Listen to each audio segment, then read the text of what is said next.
안녕하십니까, 김성용 해설사님. 예, 안녕하세요.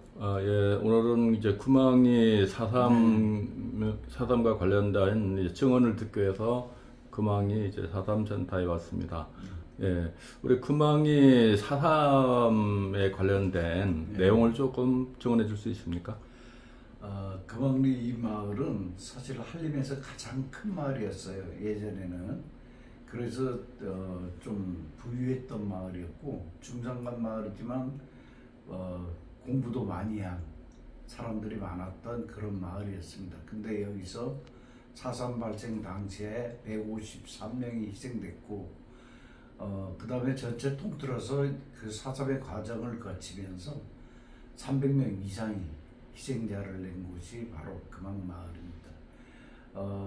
그때 당시에 300여 가구가 불타고요. 그래서 그 가구 수 300이라 그러면은 보통 5명씩 산다 그러면 1,500명이 피해를 봤던 그런 마을이고, 전부 다 소개됐다 그래도 과언이 아닙니다. 그리고 금왕 사람들은 당시에 해안가로 소개가 되고 난 후에 올라오지 못해서, 올라와서 마을 바로 형성이 되지 못하니까 고림동 마을에서 살았던 적이 있습니다. 그 고림동 마을에서 이제 명월 그쪽에 있는 마을인데, 거기서 성을 쌓고, 그렇게 해서 거기 가서 또 성을 지키면서 사람들이 바로 살았던 분들이 금왕리 사람들입니다. 금왕리 마을의 뭐 설촌이라든가 이런 거는 뭐 알다시피 굉장히 오래된 마을이지만 4.3의 그 희생이 많았던 마을이고, 사실 그 금왕리 쪽에서 그런 말들이 많았어요. 그 사상이 조금 어떤 우익과 좌익의 그런 어떤 사상이 거의 반반이었었다는 그런 얘기가 있어갖고, 이런 어떤 그런 그 사상이라든가 그런 거에 대한 투쟁이 바로 금왕마을에서 이루어졌던 그런 현장이라고 볼 수가 있습니다. 당시 소개 내용은 해안도로에서 5km 이제 이상이 된 사람들은 다 밑으로 내려오라 한 건데, 네. 그 당시에는 뭐 우편도 없고 전화도 없고 했는데, 그 전달을 받지 못해서 상간불락에 산다는 이유로 그렇죠. 희생이 된 거 아닙니까? 예. 그 당시에 10월 19일 날에 이미 뭐 처음에 뭐 1차 소개령 내렸다 뭐 그런 얘기도 있고요. 어쨌든 기록상으로는 11월 17일 날 포구령이 먼저 내렸죠. 계엄령이 내려집니다. 그 계엄령에 의해서 소개가 되면서 그 송효천 장군이 얘기했던 해안에서 5km 이상 떨어진 마을 다닌 사람은 죽여도 좋다 해서 금왕리도 이제 해당이 되는 거죠. 그 당시에. 그렇게 해서 소개가 뭐 이미 시작이 되는데, 아까 선생님이 말씀한 것처럼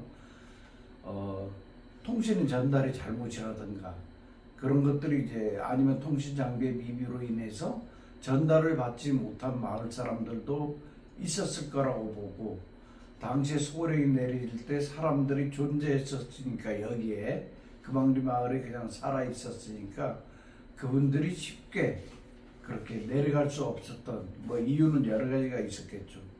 가을이어서 추수가 끝나고 남고, 그 다음에 가축도 있고, 이래서 쉽게 못 내려가서 여기 금오름이 있는데 금오름 그 동굴에 가서 숨고, 근처에 전물오름이라든가 누운오름이라든가 이런 오름에 가서 숨었던 그랬던 사람들의 이제 생활이었습니다.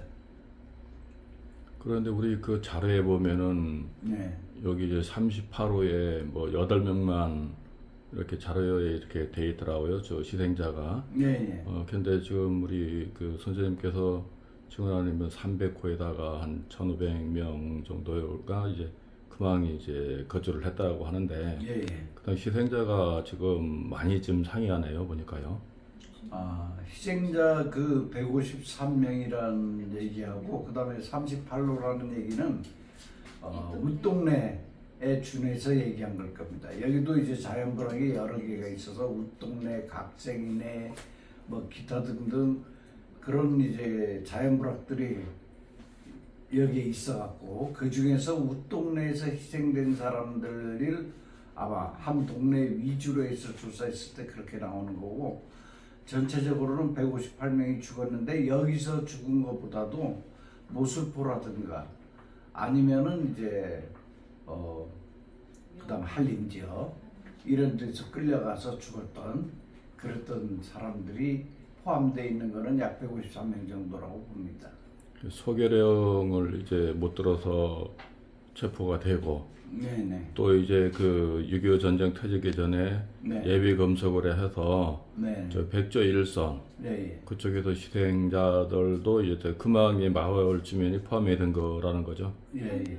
이 금왕리 마을의 또 하나 특징 중에 하나는 예비 검색에 의해서 희생됐던 분들의 장지가 바로 금왕리에 있다는 겁니다.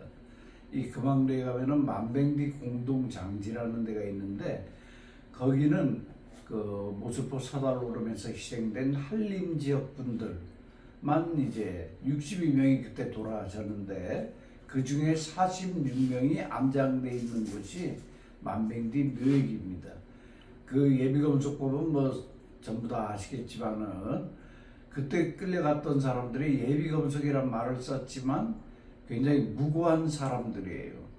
좀 배우거나 아니면 좀 바른 말을 많이 하는 사람들, 이런 사람들 위주로 해서 잡아들였다가 그 다음에 그 8월 22일 날, 즉 다시 말해서 음력 7월 7일 날 서달오름 학살태에서 희생이 되는데, 그때 이제 한림 지역 사람들이 바로 62명이 희생이 됩니다.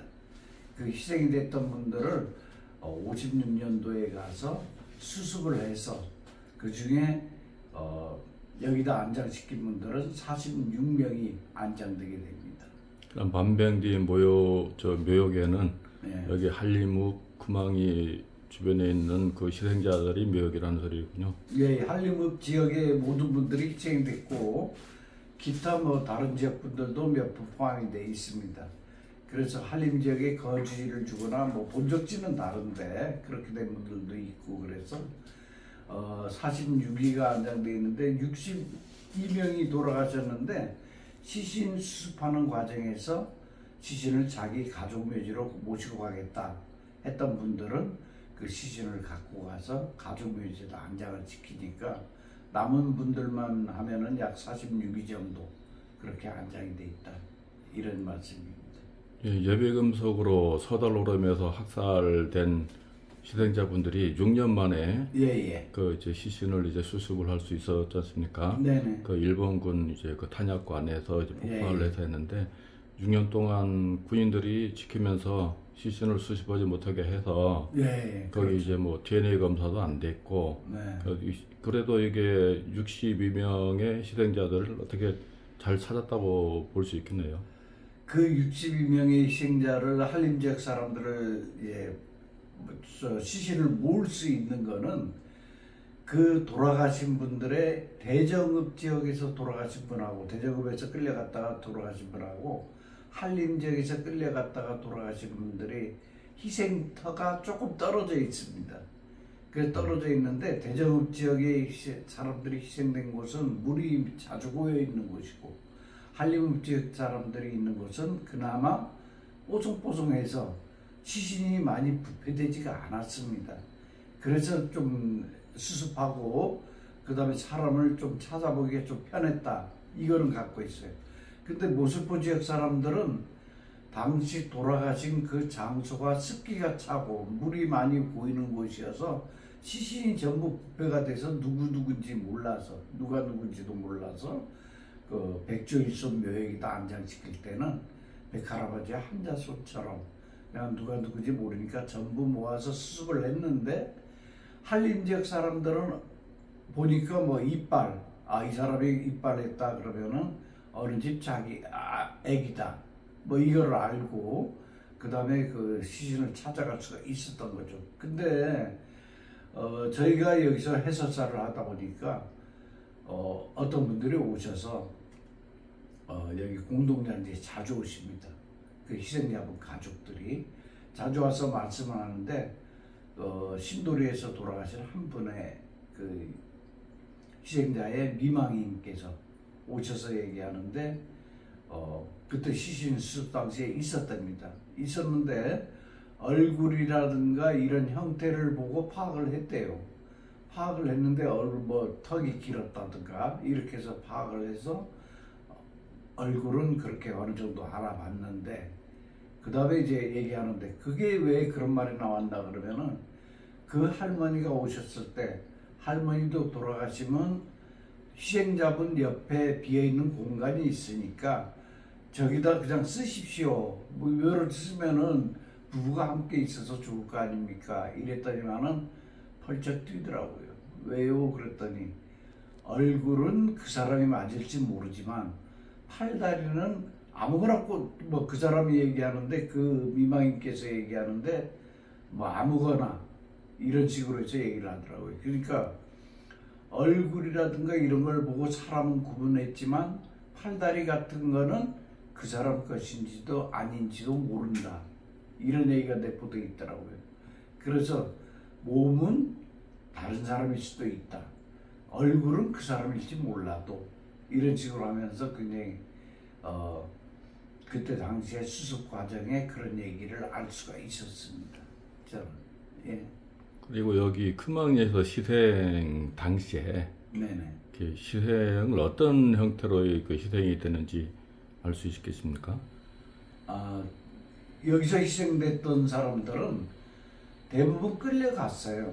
모슬포라든가 이런 데 끌려가서 잡혀가서 그 다음 모슬포에서 이제 학살되거나 그 다음 한림읍에서 학살되거나 이렇게 해서 금왕리 자체에서 학살된 분은 그 현장 거기서 돌아가신 분 말고는 별로 없습니다. 여기서는 금왕리 자체에서는 어떤 학살터가 존재하지 않는다는 얘기죠. 별로 그렇게 크게 많이 존재하지 않는 곳이에요.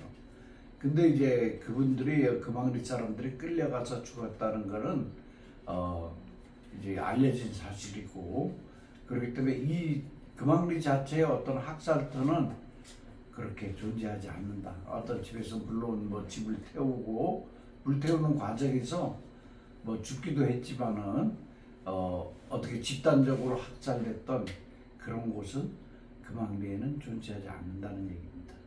지금 금왕리에도 잃어버린 마을이라고 이렇게 지정이 되어 있는데요. 네. 그 지역에는 그때 다 불태워져서 잃어버린 마을이 된 건가요? 잃어버린 마을이 대표적인 마을이 윗동네라는 마을이 있습니다. 여기서 조금 올라가면은 윗동네라는 마을이 있는데 그 마을에서는 이제 토벌대가 들이닥쳐서 소개를 하고 그 다음에 사람들을 잡아서 그 다음에 그 대정으로 이제 가서 이제 학살을 당하고 그러는데 그래서 불을 태우기 시작하니까 사람들이 숨어서 나가서 살기 시작해서 그 다음에 거기가 완전 폐허가 돼버린 겁니다. 그 폐허가 돼버리니까 사람들이 들어와서 살지도 못하고 가끔씩 또 토벌대들이 와서 사람이 다니나 안 다니나 보고 그 다음에 잡아가고 이러니까 사람이 들어와서 살 수도 없고 대표적인 마을이 그래서 웃동네라는 마을인데 40여 호가 넘는 마을이었으니까 굉장히 큰 마을이었어요. 뭐 물방아가 있을 정도로면은 굉장히 크고 부유하게 잘 사는 마을이었다 이렇게 보여지는데 거기 사람들은 그래서 마을이 불태워지고 난 다음에는 거의 그 마을에 들어올 수가 없었다는 얘기입니다. 그리고 올 때마다 토벌대들이 들어와서 남아있는 사람들을 또다시 잡아가고 이러니까 그거에 대해서 이제 자기 집에다 이제 살 수가 없는 겁니다. 전부 다 불태워버리고 그러니까. 예. 그리고 지금 동강리 마을 같은 경우에도 네. 무등이와 잃어버린 마을이거든요.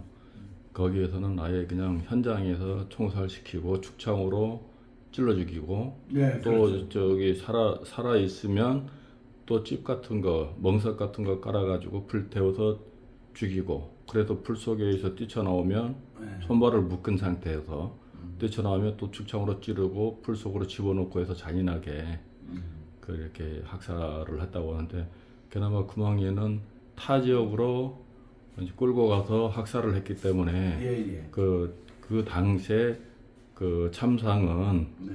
그 직접적으로 이제 경험은 못해 이 지역에 있는 사람도 경험을 못한 것 같습니다. 예, 이 지역에서는 그 다행스러운 게 지역에서 학살이 그렇게 많이 일어나지 않았다는 거, 그거는 이제 어떻게 보면은 다행스러운 일이기도 합니다. 지역 주민들은. 그래서 현장에서 그거를 볼 수 없었기 때문에 그 사사기 참상을 제대로 이제 볼 수 없었다는 그런 것도 있고, 그 동원리 같은 경우에는 그 아까도 말씀드렸지만 마을에서 대규모 학살이 있어서 그 마을 사람들이 전부 다 보고 그래서 나중에 잃어버린 마을이 되듯이 여기도 마찬가지로 그렇게 참상은 없었지만 사람들이 전부 끌려가서 죽어서 그 다음에 거기 살지 못하게 불을 질러놨기 때문에 그 다음에 마을에 와서 들어와서 살 수는 없었다, 이런 얘기고, 아까도 말씀드렸듯이 계속 이제 저희들이 그 다행스럽다 그나마 그렇게 생각하는 거는 참상 현장이 없다라는 그런 거는 굉장히 다행스럽다는 얘기로 대신하고 싶습니다. 그러나 후손들이 어머니, 아버지, 형제들이 현장에서 죽임을 당하는 거를 직접 안 봤기 때문에 그렇죠. 그나마 이제 그 트라우마는 조금 그래도 다행이다. 그런 트라우마를 가지신 분이 없어서 다행인데, 뭐 그거 말고도 끌려가면서 했던 그 일화 같은 거는 많아요. 그 웃동네에서 한 번은 토벌대가 들이닥쳐서 사람을 끌고 대정으로 끌고 가거나 저지리로 끌고 가거나, 다시는 당시에는 저지리에 그 파출소가 있었어요. 파출소가 있어서 저지리로 끌고 가거나 대정으로 끌고 가는 도중에 끌려가던 사람 중에 몸에 장애가 있던 사람이 빨리 못 간다 이래갖고 그 다음 거기서 학살시켰다는 얘기가 있거든요. 이런 경우 한두 가지 경우를 빼고는 특별하게 어떤 집단적으로 학살이 됐던 장소는 찾아볼 수가 없습니다. 예, 우리 김성영 어르신께서는 4.3으로 인해서 우리 희생이, 가족들 희생이 얼마나 있었습니까? 저희 작은아버지께서 돌아가셨어요. 4.3 당시에. 일본 그 와세다 대학을 졸업하고 제주도 들어와서 보건직 공무원을 하시던 분인데, 그때 이제 바로 4.3 당시에 돌아가시게 됩니다. 제가 그 양자를 그쪽으로 갔는데 호적성 양자는 저희 아버님의 반대로 인해서 안 왔고 족보로만 양자로 들어갔어요. 그 양자로 들어가서 제가 16살 때부터 그분의 제사를 제가 지내게 됐습니다. 그랬던 저희, 그러니까 셋아버지죠. 저희들은 셋아버지라 얘기하는데 중부님, 셋아버님의 바로 직접적인 4.3의 피해자입니다. 예. 우리 김성영 어르신은 4.3 때 그 연세가 저는 이제 그때 당시 뭐 3살 뭐 이렇게 됐었으니까 4.3을 직접 겪지는 않았습니다. 예. 그래서 부모님 보호하에 그나마 지금 4.3 때는 어린애까지 여성이고 노인이고 약자들 대상으로 무차별하게 희생이 됐는데 그래도 우리 부모님의 이제 보살핌 때문에 그때 참 다행히 희생이 안 됐던 그런 상황이네요, 보니까. 네. 저는 그 4.3의 피해자 3만 명들이 350명의 그 봉기에 의해서 결국 희생된 무고한 3만 명, 그분들의 넋을 기리는 방법이 뭔가, 그 다음에 추모하는 방법이 뭔가 하다가 이제 4.3 해설사를 하게 됐거든요.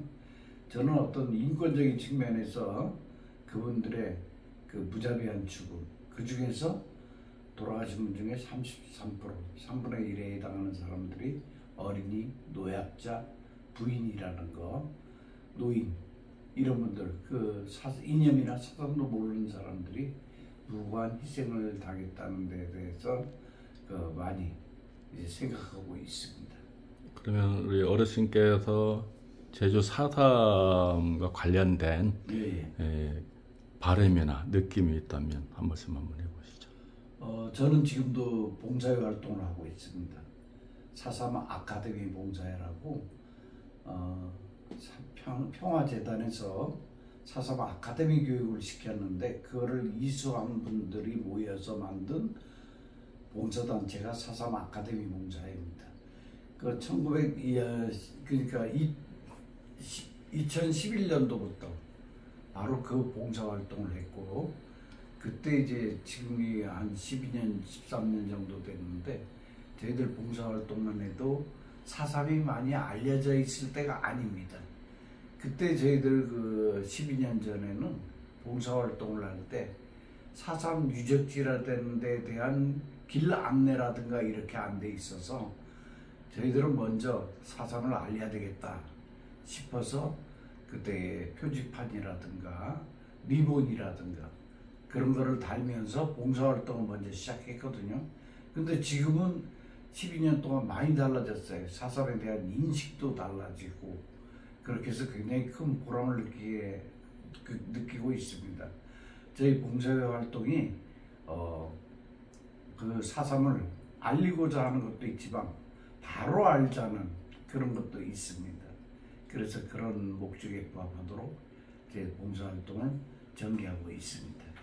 예, 지금 우리 나라에서 4.3 희생자 대상으로 네. 그 1인 9천만 원 상당의 뭐 자손들한테 피해 보상을 해주고 있는데요. 네. 이걸로는 터무니없이 부족한 상황인 것 같고, 네. 우리 선생님께서 이 4.3 희생자들 그 가족을 위해서 어떻게 또 처우 개선을 한다면 어떤 방법이 좋겠다고 생각을 하십니까?